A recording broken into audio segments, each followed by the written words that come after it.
Hello student, welcome to my channel. In previous class we have discussed the photorespiration of photosynthesis. Today we will discuss the factor affecting rate of photosynthesis. तो इसके पहले दोस्तों हम लोगों ने क्या study किया था? फोटोरिस्पायरेशन. आज हम लोग क्या डिस्कस करेंगे? Factor affecting the rate of photosynthesis. चलिए हम लोग स्टार्ट करते हैं. सबसे पहली कंडीशन अगर हम बात करें आपसे, आप जानते हैं कि हमारा जो होता है फोटोसिंथेसिस, यह क्या है? एक इम्पॉर्टेंट प्रोसेस है. ध्यान दीजिएगा, फोटोसिंथेसिस क्या है? वेरी इंपॉर्टेंट प्रोसेस है. इसलिए इंपॉर्टेंट है तो आप जानते हैं determining the yield of plant. ध्यान दीजिएगा, हम कह सकते हैं photosynthesis is very important in determining the yield of plant including crop plant. हम कह सकते हैं फोटोसिंथेसिस एक ऐसा प्रोसेस है जो प्लांट के यील्ड को इंक्रीज करने के लिए रिस्पॉन्सिबल होता है. या हम कह सकते हैं कि फोटोसिंथेसिस क्या करता है कि प्लांट की प्रोडक्टिविटी को इंक्रीज करता है. प्रोडक्टिविटी मीन्स हम कह सकते हैं उसकी यील्ड, उसकी जो पैदावार होती है उसको फोटोसिंथेसिस क्या करता है? बढ़ाता है. ध्यान दीजिए, thus it is necessary to study factor affecting photosynthesis. इसीलिए यह इंपॉर्टेंट होता है कौन कौन से फैक्टर फोटोसिंथेसिस को अफेक्ट करते हैं, उनकी स्टडी करेंगे हम लोग. तो देखिए, तो हम कह सकते हैं photosynthesis affected by two factor. Photosynthesis किसके द्वारा अफेक्ट होता है? टू फैक्टर के द्वारा. कौन कौन से? एक आपका होता है एक्सटर्नल फैक्टर, दूसरा कौन सा होता है? Internal factor. अब ध्यान दीजिए, अगर हम एक्सटर्नल फैक्टर की बात करते हैं तो एक्सटर्नल फैक्टर कौन सा होता है? तो आप कह सकते हैं जो प्लांट में न पाया जाता हो, या आप कह सकते हैं प्लांट के आउटसाइड का जो फैक्टर होगा उसे हम क्या कहेंगे? External factor. ठीक है. और जो फैक्टर आप कह सकते हैं प्लांट से रिलेटेड है, उसकी बॉडी से रिलेटेड है या उसके साथ पाया जाता है, उसे हम क्या कहते हैं? Internal factor. हम कह सकते हैं इंटरनल फैक्टर को हम लोग एक नाम दे सकते हैं प्लांट फैक्टर, और जो हमारा एक्सटर्नल फैक्टर होता है उसे हम क्या कह सकते हैं? इन्वायरमेंटल फैक्टर कह सकते हैं. देखिए, अगर हम बात करें एक्सटर्नल फैक्टर में कौन कौन सा आता है, तो आप देख रहे हैं सबसे पहला आपका जो आता है ये क्या है? Availability of sunlight. हम कह सकते हैं कि जो सनलाइट की अवेलेबिलिटी होती है वह फोटोसिंथेसिस को अफेक्ट करती है. जैसे हम लोगों ने प्रीवियस क्लास में देखा था, वहां पे क्या देखा था कि आपने देखा था कि जो हमारा था रेड लाइट और ब्लू लाइट, ये क्या करते थे? फोटोसिंथेसिस को इंक्रीज करते थे. दूसरी कंडीशन अगर हम ग्रीन लाइट की बात करें तो क्या होता था? प्लांट से रिफ्लेक्ट होता था और वह फोटोसिंथेसिस को डिक्रीज करता था. तो हम कह सकते हैं पहला कंडीशन क्या होता है? Availability of sunlight. Second factor क्या होता है एक्सटर्नल में? टेम्परेचर. हम कह सकते हैं, हम लोगों ने देखा था कि टेम्परेचर इंक्रीज करता है एक नॉर्मल कंडीशन पे तो फोटोसिंथेसिस इंक्रीज करता है, लेकिन जब मैक्सिमम टेम्परेचर इंक्रीज करता है तो आप कह सकते हैं उस समय फोटोसिंथेसिस क्या होता है? डिक्रीज करता है. ये हम लोग एक नॉर्मल कंडीशन देखेंगे एक डिटेल करके. अगला हमारा क्या होता है? Concentration of CO2. हम जानते हैं CO2 का कंसंट्रेशन भी फोटोसिंथेसिस क्या करता है? अफेक्ट करता है. क्यों? क्योंकि आप जानते हैं CO2 यूज होता है in the formation of carbohydrate. तो आप जानते हैं कि जो फोटोसिंथेसिस में कार्बोहाइड्रेट या स्टार्च का फॉर्मेशन होता है वह किसके द्वारा होता है? तो आप जानते हैं CO2 के द्वारा होता है. लास्ट आपका क्या है? वाटर. अब हम जानते हैं वाटर भी इंपॉर्टेंट है. कैसे? तो आप जानते हैं कि जो ऑक्सीजन गैस रिलीज होती है during the process of photosynthesis is liberated by the splitting of water molecule. यह ऑक्सीजन गैस आपकी कैसे निकलती है? वाटर मॉलिक्यूल के स्प्लिट होने से. अब हम आते हैं सेकंड कंडीशन, इंटरनल फैक्टर. जब इंटरनल फैक्टर की बात करते हैं तो उसमें हमारा क्या होता है? सबसे पहली condition number, size, orientation of leaf. हम बात करते हैं, अब आपको पता है अगर लीफ का नंबर ज्यादा होगा तो फोटोसिंथेसिस ज्यादा होगा. क्यों? क्योंकि आप जानते हैं जितने ज्यादा लीव्स होंगे उतने ज्यादा क्लोरोप्लास्ट आपके प्रेजेंट होंगे, उतने ज्यादा क्लोरोफिल मॉलिक्यूल होंगे, फोटोसिंथेसिस इंक्रीज करेगा. दूसरी कंडीशन क्या है? Size of leaf. अब आप जानते हैं जब साइज बढ़ेगी इसका मतलब सरफेस एरिया लीफ का इंक्रीज करेगा, और जब सरफेस एरिया इंक्रीज करेगा तो आपको ये पता है कि वहां से फोटोसिंथेसिस इंक्रीज करेगा. Next, orientation of leaf. अब हम लीफ की बात करते हैं. ओरिएंटेशन, अगर हम कह दें लीफ आपकी इस कंडीशन में होगी तो मैक्सिमम सनलाइट पड़ेगी, सरफेस एरिया इंक्रीज करेगा। लेकिन अगर आपकी लीफ इस कंडीशन में होगी तो आप कह सकते हैं सरफेस एरिया कम हो जाएगा, सनलाइट रिड्यूस कर जाएगी। अगर हम कह सकते हैं इस तरह होगी लीफ आपकी, तब भी क्या हो जाएगा, सनलाइट दोनों तरफ से पड़ेगी और क्या हो जाएगा आपका, आप कह सकते हैं कि फोटोसिंथेसिस इंक्रीज करेगा। अब ध्यान दीजिए, अगर हम बात करते हैं आइसोबाइलेटरल, जो हम लोग जानते हैं किसमें होता है, मोनोकॉट में, वहां पे फोटोसिंथेसिस इंक्रीज करता है। क्यों? क्योंकि सनलाइट आपके दोनों तरफ से पड़ते हैं, ठीक है, इसीलिए वहां पे क्या होता है, पैलिसेड स्पॉन्जी का डिफरेंशिएशन नहीं होता।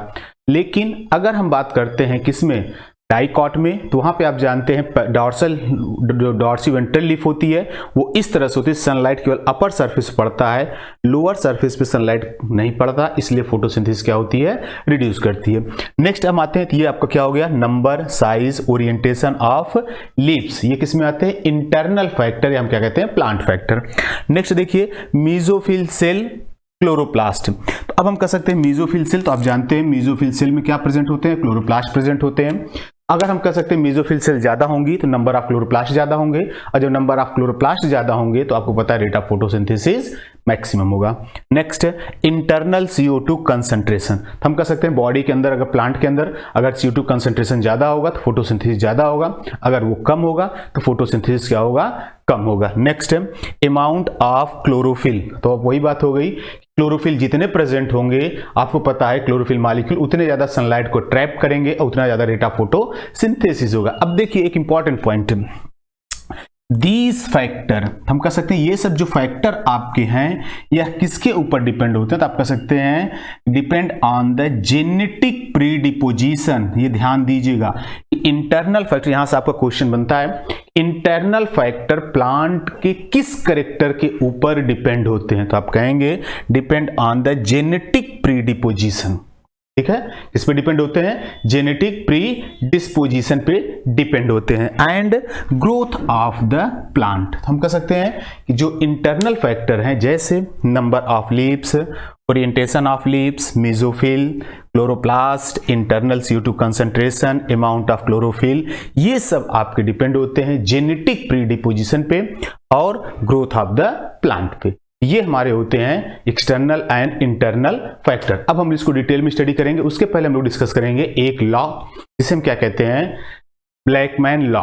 इस लॉ को हम लोग डिस्कस करेंगे। देखिए उसके अनुसार क्या होता है, ब्लैकमैन लॉ क्या है, तो आप कह सकते हैं ब्लैकमैन एक साइंटिस्ट थे जिन्होंने आप कह सकते हैं 1905 में एक रूल दिया। क्या नाम दिया, कि वह फैक्टर जो सबसे कम मात्रा में पाया जाता है और प्लांट के फोटोसिंथेसिस को रिड्यूस करता है, उसे हम क्या कहेंगे, लिमिटिंग फैक्टर कहेंगे।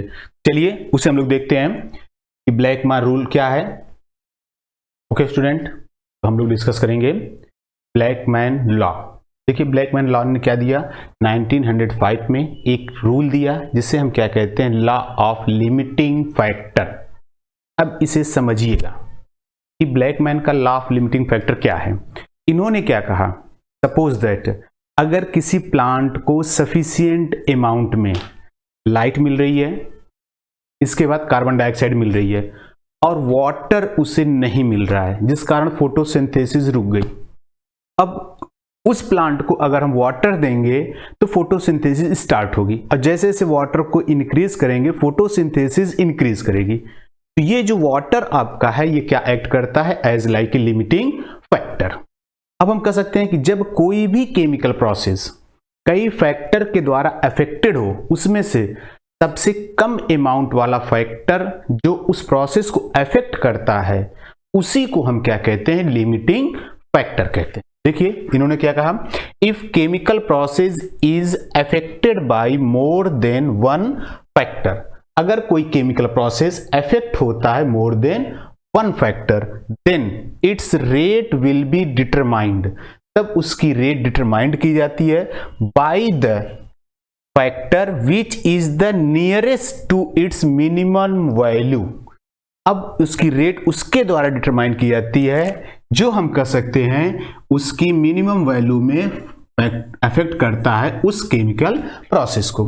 अब देखिए फिर से हम कह सकते हैं if chemical process is affected by more than one factor, अगर केमिकल प्रोसेस एक से अधिक फैक्टर के द्वारा इफेक्ट होता है, तब रेट विल बी डिटरमाइंड, तो उस केमिकल प्रोसेस का रेट डिटरमाइन किया जाता है उस फैक्टर के द्वारा जिसकी मिनिमम वैल्यू उसको अफेक्ट करती है। जैसे OR, दूसरी डिफिनेशन देखिए, if different factor affect plant physiology और मैकेनिक्स, अगर कई फैक्टर प्लांट फिजियोलॉजी मैकेनिक्स को अफेक्ट करते हैं, दोज फैक्टर अफेक्ट मैक्सिमम, ध्यान दीजिए, दोज फैक्टर अफेक्ट मैक्सिमम, तो वो फैक्टर आपका मैक्सिमम अफेक्ट करता है विच हैव लोवेस्ट क्वालिटी और कंसंट्रेशन, तो वो ज्यादा अफेक्ट करता है जिसकी क्वालिटी या कंसंट्रेशन कम होती है, known as limiting factor. For example देखिए यहां आप लिखे एक एग्जांपल हम, suppose light intensity supply to leaf is sufficient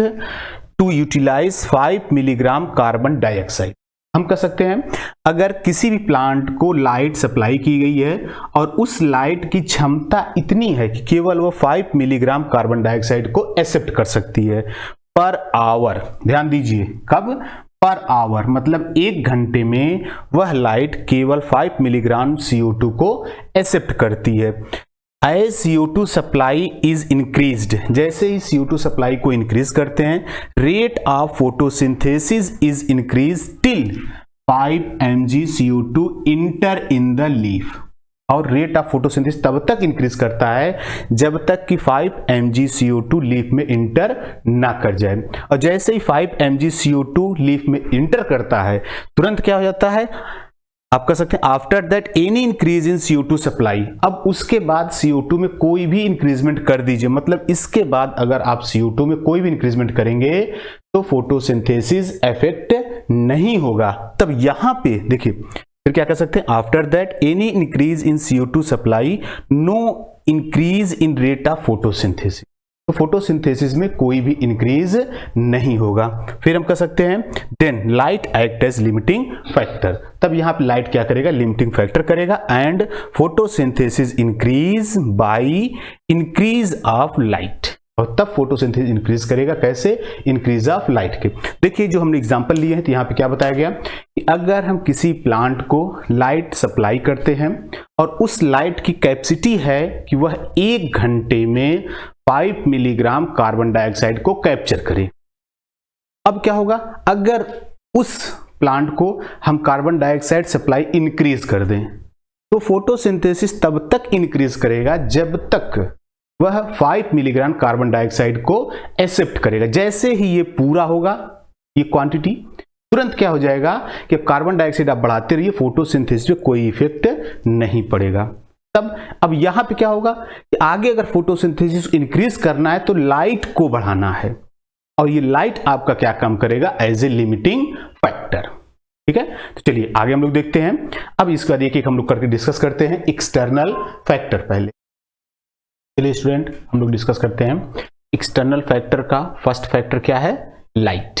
ध्यान दीजिए लाइट क्या होता है, essential factor affect rate of photosynthesis. जितने आपके एक्सटर्नल फैक्टर होते हैं उसमें सबसे ज्यादा जो एसेंशियल फैक्टर होता है वो कौन सा होता है, लाइट होता है। देखिए लाइट में पहला हम लोगों ने देखा लाइट इंटेंसिटी। लाइट इंटेंसिटी में 2-3 कंडीशन हम लोग नोट किए हैं। पहली कंडीशन देखिए, एट लो लाइट इंटेंसिटी, जब लो लाइट होती है तो उस समय हम कह सकते हैं कि linear relationship between incident light and CO2 fixation. तो हम कह सकते हैं कि जो लाइट और आप कह सकते हैं कि कार्बन डाइऑक्साइड का फिक्सेशन होता है, उनके बीच जो रिलेशनशिप होता है वो कैसा होता है, लीनियर रिलेशनशिप होता है। जैसे अगर हम कह सकते हैं इनके बीच हम ग्राफ ड्रॉ करें, यहाँ पे ले लें हम CO2, यहाँ पे अगर हम ले लेते हैं लाइट इंटेंसिटी, इनके बीच जो हमको मिलेगा कुछ समय तक एक लीनियर रिलेशनशिप मिलेगा जब लाइट लो होगी। लेकिन जैसे ही लाइट इंक्रीज करेंगे, देखिए फिर क्या होता है,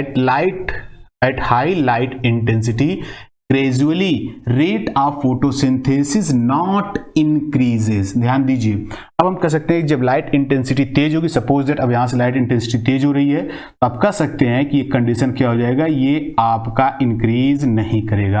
आप कह सकते हैं लाइट के बाद आपका फोटोसिंथेसिस क्या होगा, वह इंक्रीज नहीं करेगा। तो अब ध्यान दीजिएगा, हम कह सकते हैं कि लाइट इंटेंसिटी जब लो होती है तो फोटोसिंथेसिस और कार्बन डाइऑक्साइड के बीच का जो रिलेशन होता है वो लीनियर होता है।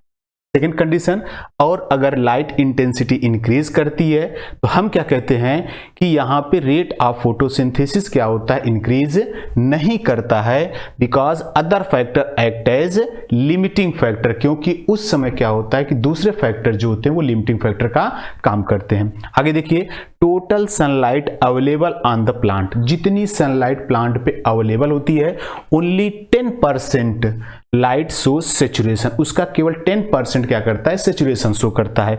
नेक्स्ट कंडीशन देखिए, increase a light beyond the point cause the break down of chlorophyll, और उस सेचुरेशन पॉइंट के बाद अगर लाइट को हम और इंक्रीज करते हैं तो क्लोरोफिल का ब्रेक डाउन होता है, जिससे 10 फोटोसिंथेसिस डिक्रीज कर जाती है। नेक्स्ट, अब देखिए बहुत इंपॉर्टेंट पॉइंट है, ये ध्यान दीजिए। इस पॉइंट में क्या होता है कि light act as a limiting factor, light कैसा एक्ट करता है, लिमिटिंग फैक्टर, किसके लिए, शेड और डेंस फॉरेस्ट, ये ध्यान दीजिएगा, इस शेडी और डेंस फॉरेस्ट को हम क्या कहते हैं, स्कियोफाइट्स कहते हैं। इन प्लांट के लिए लाइट आपका जो होता है एक्ट करता है एज ए लिमिटिंग फैक्टर। तो आपसे पूछा जाता है कि light act limiting factor for which plant, sciophytes, mesophytes, xerophytes. तो आप ध्यान देंगे क्या होता है, स्कियोफाइट्स मतलब जो प्लांट आपके शेड कंडीशन पाए जाते हैं, डेंस फॉरेस्ट में पाए जाते हैं, छाया में पाए जाते हैं, उसे क्या कहते हैं, स्कियोफाइट्स कहते हैं। आगे देखिए, and other plant rarely act as limiting factor, और स्कियोफाइट्स के अलावा दूसरे प्लांट के लिए ये लाइट आपको क्या होता है, कभी कभी लिमिटिंग फैक्टर के लिए काम करता है। ठीक है, चलिए अब इसके बाद कुछ इंपॉर्टेंट पॉइंट और देखते हैं इसमें। जैसे अगर हम बात कर देते हैं कि अगर हम देखें कि रेट ऑफ फोटोसिंथेसिस लाइट, चलिए देखिए एक कंडीशन देखेंगे हम, एक इंपॉर्टेंट पॉइंट, तो हम कह सकते हैं कि जो फोटोसिंथेसिस आपका होता है यह अर्ली मॉर्निंग एंड इवनिंग, यह फोटोसिंथेसिस प्लस रिस्पायरेशन दोनों क्या होते हैं, इक्वल होते हैं। तो आप नोट करेंगे early morning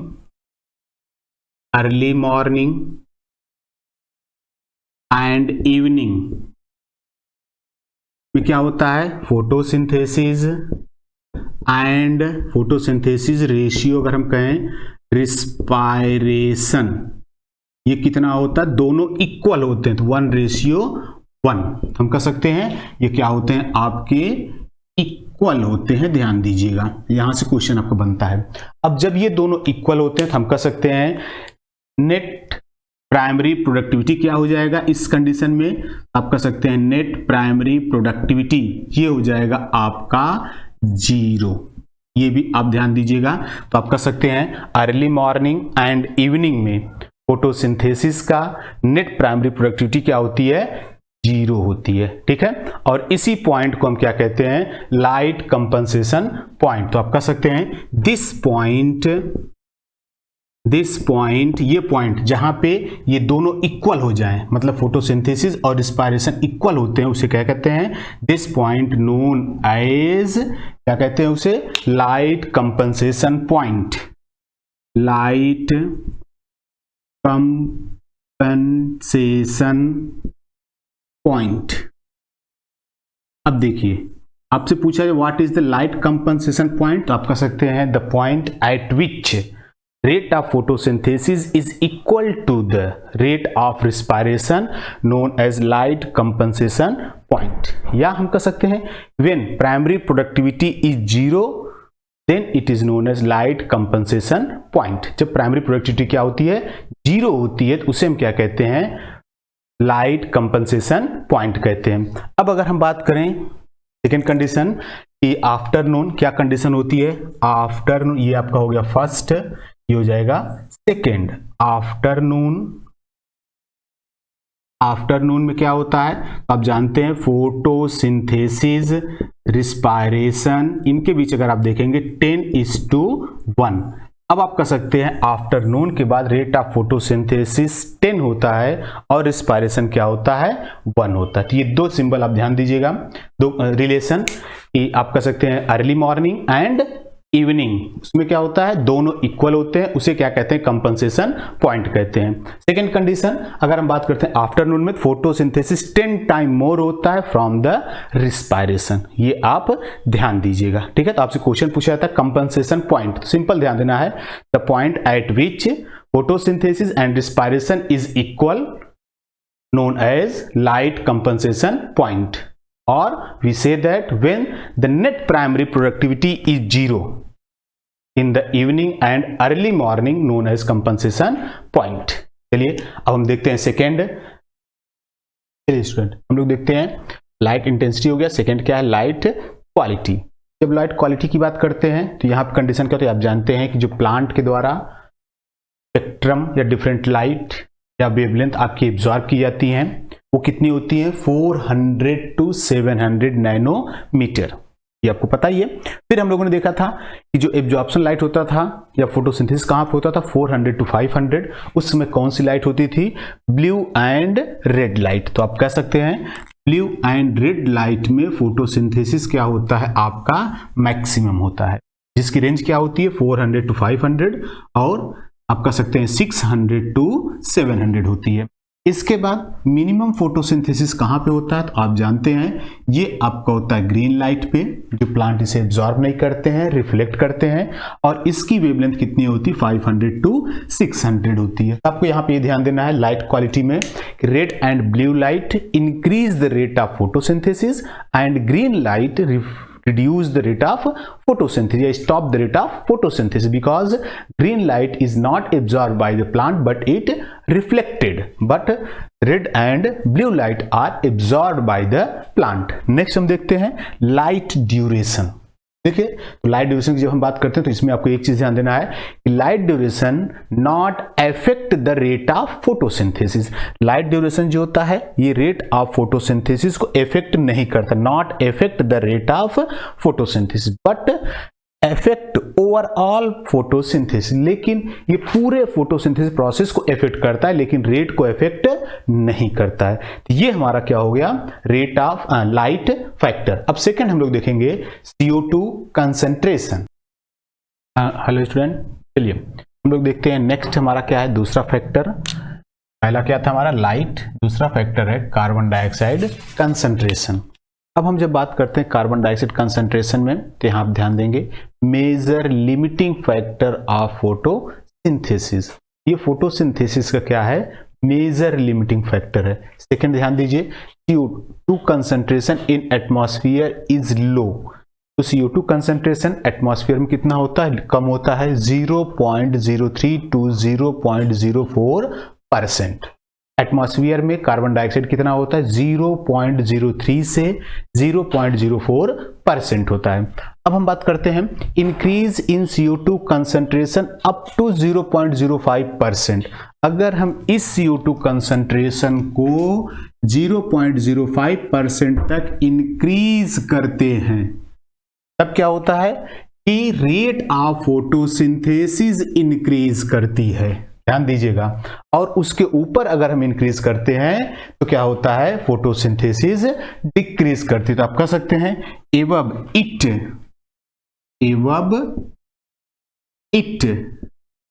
rate of photosynthesis decreases. और जैसे ही इसके ऊपर पहुंचते हैं रेट ऑफ फोटोसिंथेसिस क्या होती है डिक्रीज करती है. तो फिर ध्यान दीजिए हम कह सकते हैं कार्बन डाइऑक्साइड का कंसंट्रेशन लिमिटिंग फैक्टर है. एटमॉस्फेयर में ये 0.03 to 0.05% प्रेजेंट होते हैं और जब हम इस कार्बन डाइऑक्साइड कंसंट्रेशन 0.05 तक इंक्रीज करते हैं तो फोटोसिंथेसिस इंक्रीज करता है.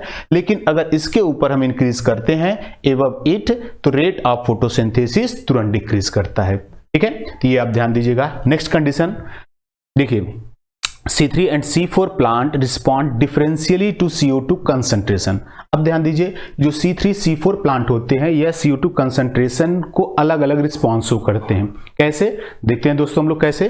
देखिए यहाँ बताया गया low light intensity no respond to CO2 concentration. ध्यान दीजिएगा जब लाइट इंटेंसिटी लो होती है तो C3 C4 प्लांट का कोई रिस्पॉन्स नहीं होता है CO2 कंसंट्रेशन से. फिर देखिए एट हाई लाइट इंटेंसिटी जैसे ही लाइट इंटेंसिटी इंक्रीज करती है both so increase rate of photosynthesis. हम कह सकते हैं जैसे ही लाइट इंटेंसिटी इंक्रीज करती है तुरंत C3 C4 में फोटोसिंथेसिस क्या होता है इंक्रीज करने लगता है.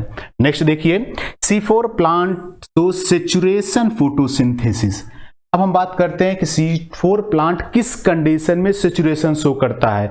यहाँ पे देखिए दिया गया है 360 ppm, मतलब पार्ट पर मॉलिक्यूल। तो यहाँ पे क्या होता है, C4 प्लांट के लिए 360 पे जैसे ही पहुंचता है वहां पे तुरंत क्या होता है, आप कह सकते हैं कि रेट ऑफ फोटोसिंथेसिस सैचुरेटेड हो जाती है, मतलब फिक्स हो जाती है, अब इंक्रीजमेंट नहीं होगा। ठीक है, फिर हम आते हैं C3 प्लांट के लिए। तो यहां पर कंडीशन क्या होता है, जैसे हम कह सकते हैं कि कितना पहुंचता है 450। जैसे ही 450 पहुंचता है तुरंत हम क्या कहते हैं, रेट ऑफ फोटोसिंथेसिस फिक्स हो जाती है। आपको ध्यान देना होगा C4 प्लांट का सैचुरेशन पॉइंट कितना है, 360 ppm। C4 प्लांट का सैचुरेशन पॉइंट कितना है, 360 ppm, और C3 प्लांट का कितना है, 450 ppm। ये आप दो चीज ध्यान देंगे। अब अगर एक चीज और पूछा जाता है कि eight which point rate of photosynthesis started in both the plant. देखिए मैंने आप लिखा है कि C4 प्लांट में जो आपका स्टार्ट होता है 0 to 10 ppm से फोटोसिंथेसिस स्टार्ट हो जाता है, लेकिन अगर हम C3 में आते हैं तो ये 25 to 100 ppm से स्टार्ट होता है। अब देखिए, तो आप ये कह सकते हैं, आपके पास एक क्वेश्चन बन गया कि C3 प्लांट का rate of photosynthesis started from 25 to 100 ppm and continue increase up to 450 ppm। After that it shows saturation. फिर हम आते हैं C4 plant, it start from 0 to 10 ppm and increase up to 360 ppm, after that it shows saturation। यहाँ पे देखिए हम लोग एक ग्राफ ड्रॉ किए हैं, यहाँ पे आपको दिखाया गया है CO2 कंसंट्रेशन, यहाँ पे क्या है, रेट ऑफ CO2 अपटेक, किस रेट में CO2 एब्जॉर्ब किया जा रहा है। तो अब देखिए ये 0 से स्टार्ट किया गया 360 तक, यहां तक आया, इंक्रीज कंडीशन में चल रहा था, फिर यहां देखिए सैचुरेशन हो गया C4 प्लांट के लिए। ये आप कह सकते हैं किसके लिए हो गया, C4 प्लांट। ठीक है, ये किसके लिए हो गया, C3 प्लांट के लिए। तो यहां पे आप देखिए ये फोटोसिंथेसिस कहां से स्टार्ट हुआ, अबाउट 100 से, और कब तक इंक्रीज किया, 450 तक। जैसे ही आपका हुआ तुरंत क्या हो गया, यहां पे सैचुरेशन आ गया। तो ये चीज ध्यान दीजिएगा, C4 प्लांट में फोटोसिंथेसिस स्टार्ट होता है 0 to 10 ppm से, कहां तक जाता है, 360 तक। C3 प्लांट में कहां से स्टार्ट होता है, 25 to 100 ppm, कहां तक जाता है, 450 तक जाता है। अब इसके बाद हम लोग देखते हैं नेक्स्ट कंडीशन हमारा जो है वो क्या है, टेम्परेचर।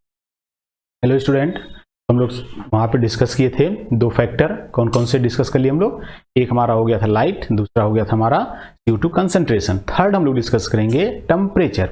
अब देखिए टेम्परेचर में क्या होता है, temperature optimum for photosynthesis depend on the habitat of plant. अब ध्यान दीजिए कि जो आपका टेम्परेचर होता है यह आप फोटोसिंथेसिस प्लांट में डिपेंड किस पे होता है, हैबिटेट ऑफ प्लांट पे। हम कह सकते हैं ऑप्टिमम टेम्परेचर यह आपका डिपेंड करता है किस वेजिटेशन या कहाँ पे प्लांट पाया जा रहा है, उसका वास स्थान कैसा है, वो किस तरह से ग्रो करता है। देखिए यहाँ पे दिया गया है tropical plant have higher temperature optimum. हम कह सकते हैं कि जो टेम्परेचर ट्रॉपिकल प्लांट्स होते हैं इनका जो ऑप्टिमम टेम्परेचर होता है ये हायर होता है देन द टेम्परेट प्लांट। ध्यान दीजिए कभी क्वेश्चन आ जाए ट्रॉपिकल प्लांट और टेम्परेट प्लांट में ऑप्टिमम टेम्परेचर किसका हायर होता है, तो आप कह सकते हैं ट्रॉपिकल प्लांट का। सेकंड देखिए C4 प्लांट जो होते हैं इनका ऑप्टिमम टेम्परेचर कितना होता है, 30 to 45 डिग्री सेंटीग्रेड, और जो C3 प्लांट होते हैं इनका कितना होता है, 20 to 25 डिग्री सेंटीग्रेड होता है। फिर maximum temperature at which photosynthesis start होता है कितना, 0 to 5 डिग्री सेंटीग्रेड टेम्परेचर पे फोटोसिंथेसिस आपका स्टार्ट होता है। ध्यान दीजिए maximum temperature at which photosynthesis start कितना होता है, 0 to 5 डिग्री सेंटीग्रेड। नेक्स्ट देखिए जिम्नोस्पर्म में कितना टेम्परेचर होता है, as low as -35 degree centigrade. हम कह सकते हैं जिम्नोस्पर्म में जो ऑप्टिमम टेम्परेचर कितना होता है, -35 डिग्री सेंटीग्रेड। अब देखिए maximum temperature at which photosynthesis occur, तो सबसे ज्यादा टेम्परेचर कब तक फोटोसिंथेसिस चलता है, तो आप कह सकते हैं मैक्सिमम टेम्परेचर कितना होता है, 50 to 55 डिग्री सेंटीग्रेड। तो हम कह सकते हैं minimum 0 to 5 degree centigrade, maximum 50 to 55 degree centigrade. Great. अब ये मैक्सिमम टेम्परेचर कहाँ पे होता है, तो आप कह सकते हैं डिजर्ट प्लांट में होता है। इसके बाद कभी पूछ दिया जाए कि किस प्लांट में ये पाया जाता है 70 to 75, तो आप कह सकते हैं हॉट स्प्रिंग एल्गी में, जो एग्जाम्पल क्या है, ऑस्लेटोरिया। तो ध्यान दीजिएगा, हॉट स्प्रिंग एल्गी जो होते हैं इनका ऑप्टिमम टेम्परेचर कितना होता है, 70 to 75 डिग्री सेंटीग्रेड होता है, और एग्जाम्पल क्या होता है, ऑस्लेटोरिया होता है। तो ये आपका हो गया टेम्परेचर। चलिए नेक्स्ट हम लोग देखते हैं वाटर।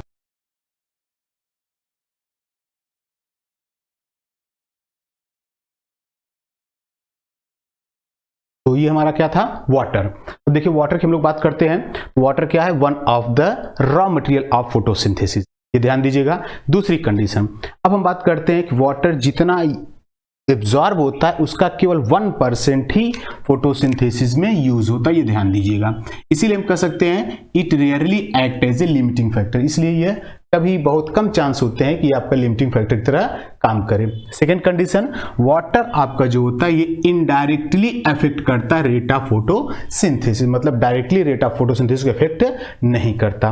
नेक्स्ट कंडीशन, लीव्स क्या होती हैं इनडायरेक्टली में, जैसे ही वाटर कम होता है आप जानते हैं लीव्स वेल्ट करती हैं, जब वेल्ट करेंगी तो आपको पता है ये कॉन्ट्रैक्ट कर जाएंगी, मुरझा जाएंगी, तो वहां पे सरफेस एरिया कम हो जाता है, फोटोसिंथेसिस कम हो जाता है। नेक्स्ट स्टोमेटा क्लोज, जब स्टोमेटा बंद होता है तो आप जानते हैं गैसेस एक्सचेंज नहीं होता। नेक्स्ट मेटाबॉलिक एक्टिविटी भी रिड्यूस कर जाती है वाटर की कमी से। तो हम कह सकते हैं water indirectly affect the rate of photosynthesis, आप ध्यान दीजिएगा, डायरेक्टली अफेक्ट नहीं करता है ये, ठीक है। ये हमारा कंप्लीट हो गया एक्सटर्नल फैक्टर। अब हम लोग डिस्कस करेंगे इंटरनल फैक्टर। चलिए स्टूडेंट, अब हम लोग डिस्कस करते हैं इंटरनल फैक्टर। इंटरनल फैक्टर में क्या क्या होते हैं हम लोग पहले डिस्कस किए थे, अब हम लोग डिटेल में देखते हैं। तो पहला हमारा क्या है, क्लोरोफिल। क्लोरोफिल हम जानते हैं ये क्या है, it is one of the important factor. Chlorophyll क्या है, एक इंपॉर्टेंट फैक्टर है, किसके लिए, because light energy is trapped. क्यों इंपॉर्टेंट है, क्योंकि क्लोरोफिल ही क्या करता है, वायुमंडल की लाइट को ट्रैप करता है। या हम कह सकते हैं क्लोरोफिल एक इंपॉर्टेंट फैक्टर क्यों है, क्योंकि यह क्या करता है, लाइट को एब्जॉर्ब करता है या ट्रैप करता है। फिर ध्यान दीजिए कि जो नॉन ग्रीन पार्ट होते हैं वहां पे क्लोरोफिल एब्सेंट होता है, फोटोसिंथेसिस नहीं होता है, प्लांट क्या है, क्रोटॉन। अब ध्यान दीजिएगा, तो यहाँ लिखा गया non green part of vegetated leaf have no starch, starch नहीं होगा, तो आप कह सकते हैं यहाँ पे फोटोसिंथेसिस नहीं हुआ, और वह प्लांट कौन सा है, आप कह सकते हैं क्रोटॉन। तो क्रोटॉन प्लांट में जो नॉन ग्रीन पार्ट होता है वहां पे स्टार्च नहीं पाया जाता है। नेक्स्ट देखिए कि फोटोसिंथेटिक नंबर और assimilation number show relationship between chlorophyll and photosynthesis. हम कह सकते हैं कि ये आपके जो फोटोसिंथेटिक नंबर हैं उसी को हम क्या कहते हैं, एसिमिलेशन नंबर कहते हैं, जो क्या करता है, रिलेशनशिप शो करता है किसके बीच, फोटोसिंथेसिस के बीच। कैसे, अब हम कह सकते हैं कि ये एसिमिलेशन नंबर क्या होता है, तो आप ध्यान दीजिए, एसिमिलेशन नंबर मतलब क्या होता है, तो आप कह सकते हैं क्या होता है आपका कि अमाउंट ऑफ CO2 एब्जॉर्ब्ड और assimilated 1 gram of chlorophyll in 1 hour. ध्यान दीजिए, एसिमिलेशन नंबर क्या होता है, amount of CO2 in gram assimilated by 1 gram of chlorophyll in 1 hour. तो आप कह सकते हैं कि 1 घंटे में क्लोरोफिल के द्वारा जितने ग्राम आपके कार्बन डाइऑक्साइड एब्जॉर्ब किए जाएंगे उसी को हम क्या कहते हैं, एसिमिलेशन नंबर। तो अमाउंट ऑफ क्या होता है, तो आप कह सकते हैं amount of carbon dioxide in 1 gram assimilated by 1 gram of chlorophyll in 1 hour. Next हम कह सकते हैं ये देखा गया कि इमर्जन ऑब्जर्व्ड, और इमर्जन ने क्या ऑब्जर्व किया, increased chlorophyll increase rate of photosynthesis. Immersion ने क्या कहा कि जब आप कह सकते हैं क्लोरोफिल के नंबर इंक्रीज करते हैं तो रेट ऑफ फोटोसिंथेसिस इंक्रीज करता है। तो ये ध्यान दीजिएगा, यहां पर हम लोग बात किए एसिमिलेशन नंबर क्या होता है, amount of carbon dioxide assimilated by 1 gram of chlorophyll in 1 hour. तो 1 ग्राम क्लोरोफिल से 1 घंटे में जितने ग्राम आपके कार्बन डाइऑक्साइड एब्जॉर्ब होंगे उसे कहेंगे एसिमिलेशन नंबर। सेकेंड देखिए, ये तो हो गया क्लोरोफिल। सेकेंड क्या है, फोटोसिंथेटिक प्रोडक्ट। अब हम कह सकते हैं कि फोटोसिंथेटिक प्रोडक्ट जो होता है इसका जो एक्यूमुलेशन होता है ये फोटोसिंथेसिस को डिक्रीज करता है। क्यों डिक्रीज करता है, क्योंकि आप जानते हैं कि जब फोटोसिंथेसिस से क्या बनता है, स्टार्च, और जैसे स्टार्च बनेगा तुरंत आप कह सकते हैं कि रिस्पायरेशन स्टार्ट हो जाएगा, तो फोटोसिंथेसिस अपने आप डिक्रीज कर जाएगा। तो यहाँ पे देखिए हम बात करते हैं accumulation of the end product of photosynthesis. तो एक्यूमुलेशन होता है, एक्यूमुलेशन में जानते हैं स्टोर होना, जैसे इन प्रोडक्ट फोटोसिंथेसिस का एक्यूमुलेट होता है, स्टोर होता है कहाँ पे, mesophyll cell, decrease rate of photosynthesis. तो रेट ऑफ फोटोसिंथेसिस क्या होता है, डिक्रीज कर जाता है। क्यों? Because concentration of these product increase rate of respiration, क्योंकि ये जो इंड प्रोडक्ट होते हैं इनका कंसंट्रेशन क्या करता है, रिस्पायरेशन को इंक्रीज कर देता है। ठीक है स्टूडेंट, ये हम लोग का कंप्लीट हो गया फैक्टर अफेक्टिंग द फोटोसिंथेसिस। अब हम लोग मिलेंगे नेक्स्ट क्लास में, हम लोग क्या डिस्कस करेंगे, इसके कुछ प्रीवियस ईयर के क्वेश्चन जो पूछे गए हैं वो हम लोग डिस्कस करेंगे। ठीक है, तब तक के लिए bye, okay, have a good day.